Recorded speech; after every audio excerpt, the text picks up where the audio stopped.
박정혜 권사입니다. 시편 126편입니다. 여호와께서 시온의 포로를 돌려보내실 때에 우리는 꿈꾸는 것 같았도다. 그때에 우리 입에는 웃음이 가득하고 우리 혀에는 찬양이 찼었도다. 그때에 문 나라 가운데에서 말하기를 여호와께서 그들을 위하여 큰 일을 행하셨다 하였도다. 여호와께서 우리를 위하여 큰 일을 행하셨으니 우리는 기쁘도다.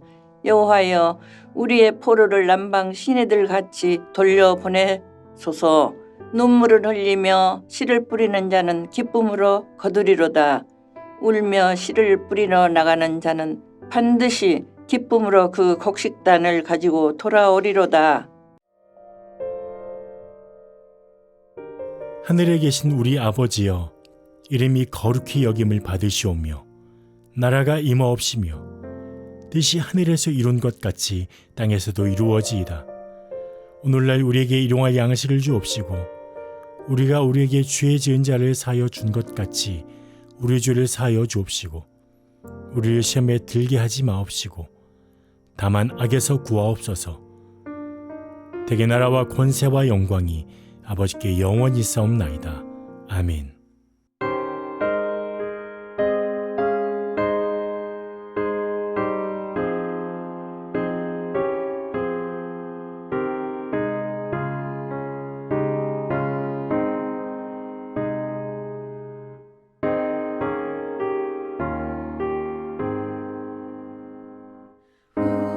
우리는 주님을 늘 배반하나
이 새벽 함께 나눌 하나님 말씀은 마태복음 27장 1절에서 10절까지의 말씀입니다. 제가 3절에서 5절까지 말씀만 봉독해 드리겠습니다. 그때 예수를 판 유다가 그의 정죄됨을 보고 스스로 뉘우쳐 그 은 30을 대제사장들과 장로들에게 도로 갖다 주며 이르되 내가 무죄한 피를 팔고 죄를 범하였도다 하니 그들이 이르되 그것이 우리에게 무슨 상관이냐 내가 당하라 하거늘 유다가 은을 성소에 던져넣고 물러가서 스스로 목매어 죽은지라. 아멘. 내 새벽에도 주님 앞에 나온 사랑하는 성도님들에게 하나님의 크신 은혜가 함께 하시기를 주님의 이름으로 축복합니다. 오늘은 고난주간 화요일입니다. 이날 예수님은 성전에서 백성들을 가르치시며 서기관과 대제사장 그리고 바리새인들에게 강교한 질문을 받으십니다. 그리고 성전의 파괴와 대환란, 종말에 관한 징조들, 무화과 비유, 달란트 비유, 열처녀 비유, 그리고 양과 염소의 비유를 말씀하시며 재림에 대한 그런 비유를 말씀을 하십니다. 그리고 항상 깨어 있으라 우리에게 당부를 하십니다. 우리는 어제 말씀을 통해서 대제사장과 서기관들의 모략 속에서도 당당하신 예수님의 모습을 살펴보았습니다. 그리고 예수님을 3번 부인하는 베드로의 모습을 살펴보았습니다. 예수님은 거짓 모함 앞에서도 당당하게 자신이 하나님의 아들이심을 밝히십니다. 하지만 베드로는 예수님을 3번 부인합니다. 여러분, 우리는 예수님처럼 당당해야 합니다. 우리의 입술로도 삶으로도 예수님을 절대로 부인해서는 안 됩니다. 오늘 우리는 돌이킬 수 없는 길로 가는 한 사람을 보게 됩니다. 바로 가룟 유다입니다. 1절은 이렇게 시작합니다. 새벽에 모든 대제사장과 백성의 장로들이 예수를 죽이려고 함께 의논하고 결박하여 끌고 가서 총독 빌라도에게 넘겨주니라. 새벽에 대제사장들과 백성의 장로들은 예수님을 죽이기 위해 함께 모의합니다. 그리고 함께 의논하고 결박하여 총독 빌라도에게 예수님을 넘겨줍니다. 여러분, 기나긴 밤시간 동안 그들은 각종 모략을 세우며 예수님을 죽이기 위해 각종 계략을 세웠습니다.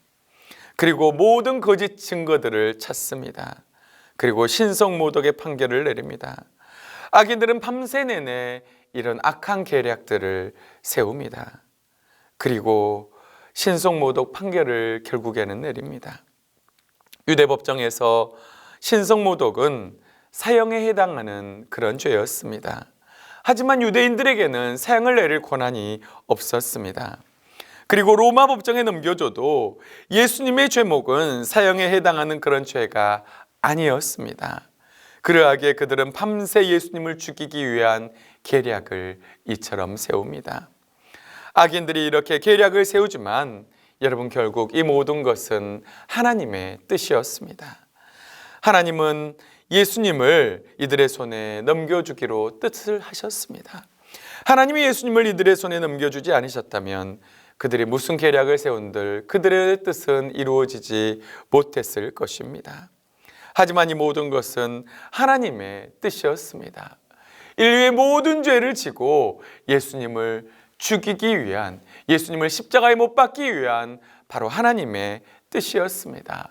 그리고 말씀의 성취였습니다. 그런데 오늘 본문에서 유다는 비참한 결말을 맞이하게 됩니다. 유다는 그의 예수님의 정죄됨을 보고 뉘우칩니다. 그리고 은 30을 대제사장들과 장로들에게 갖다 주며 이렇게 말합니다. 내가 무죄한 피를 팔고 죄를 범하였도다. 하지만 무자비한 대제사장들과 장로들은 결단코 조금도 유다에게 동정을 하지 않았습니다. 유다는 은을 성소에 던져놓고 스스로 목매어 자살합니다. 사도행전을 보면 유다의 몸이 곤두박질하여 배가 터져 창자가 다 흘러나왔다고 말합니다. 아마도 유다의 몸을 매단 밧줄이 끊어져 후에 시신이 터져 밭에 던져졌을 것입니다. 정말 비참한 최후를 맞이한 유다의 모습입니다. 대제사장들은 그 은을 거두며 이것은 핏값이라고 하고 성전고에 넣어두지 않습니다. 운운한 후에 토기장에 밭을 싸서 나그네의 묘지를 삼습니다. 그리고 그 밭을 피밭이라 일컫습니다. 9절 10절은 이렇게 말씀합니다. 이에 선지자 예레미야를 통하여 하신 말씀이 이루어졌나니 일러스되 그들이 가격 매겨진 자 곧 이스라엘 자손 중에서 가격 매겨진 자의 가격 곧 은 30을 가지고 토기장의 밭값으로 주었으니 이는 주께서 내게 명하신 바와 같으니라. 종교 지도자들은 유다가 던진 돈을 가지고 토기장의 밭을 삽니다. 이 묘지는 흰농 골짜기에 위치해 있는데 이곳은 예레미야가 토기장의 항아리를 깨뜨리며 죄 없는 이들을 살해한 바로 악인들을 저주한 장소가 바로 이곳입니다. 이 흰놈의 골짜기입니다. 또한 이 말씀은 스가랴 11장 13절에 대한 예언입니다. 여호와께서 내게 이르시되 그들이 나를 헤아린 바 그 싹을 토기장이에게 던지라 하시기로 내가 곧 그 은 30개를 여호와의 전에서 토기장이에게 던지고 이렇게 말씀합니다. 사랑하는 성도 여러분, 가룟 유다는 예수님을 팔고 정말 비참한 최후를 맞이합니다. 베드로도 예수님을 3번이나 부인하고 배신했습니다. 하지만 베드로는 초대교회에 하나님께 쓰임받는 너무나도 소중한 사람이 됩니다. 하지만 가룟 유다는 교회사에서 씻을 수 없는 오점을 남기고 맙니다. 여러분, 무엇이 둘의 차이를 만들었을까요? 그것은 바로 회개했느냐 회개하지 않았느냐의 차이입니다. 여러분, 가룟 유다도 뉘우쳤습니다. 3절의 유다는 예수님의 정죄됨을 보고 스스로 뉘우쳤다고 말합니다. 하지만 그의 뉘우침은 뉘우침으로 끝나고 말았습니다. 뉘우침은 죄책감에 따른 양심의 가책을 느끼는 것입니다. 하지만 죄책감으로 자책하여 돌이키지 못하고 자살로 유다는 생을 마감하고 말았습니다. 여러분, 가룟 유다에게도 여러분 회개할 기회가 있었습니다. 예수님은 유다가 자신을 배신할 줄 알았습니다. 요한복음 13장을 보면 예수님은 괴로워하시며 말씀하십니다.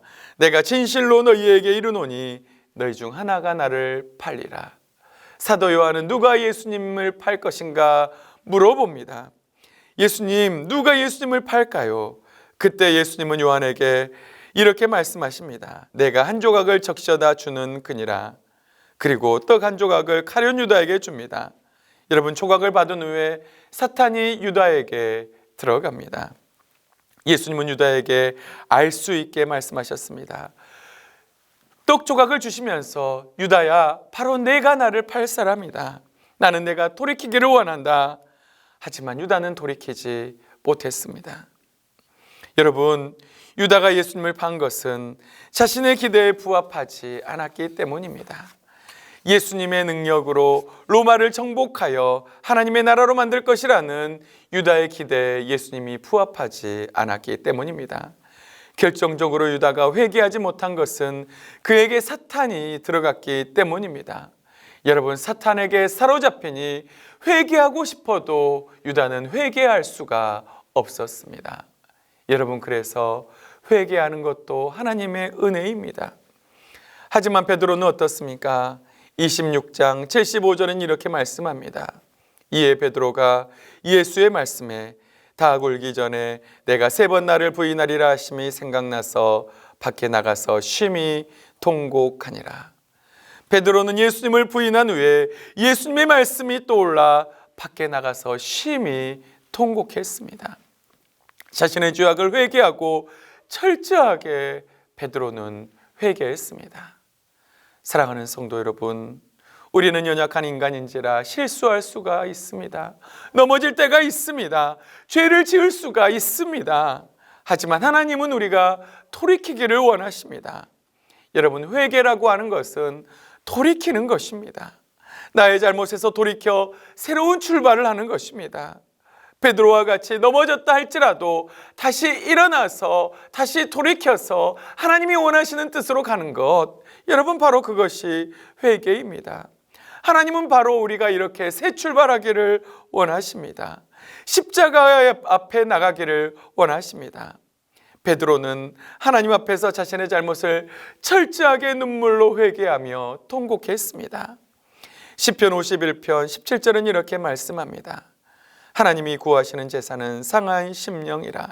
하나님이여, 상하고 통회하는 마음을 주께서 멸시하지 아니하시리라. 여러분, 하나님이 원하시는 제사는 상한 심령입니다.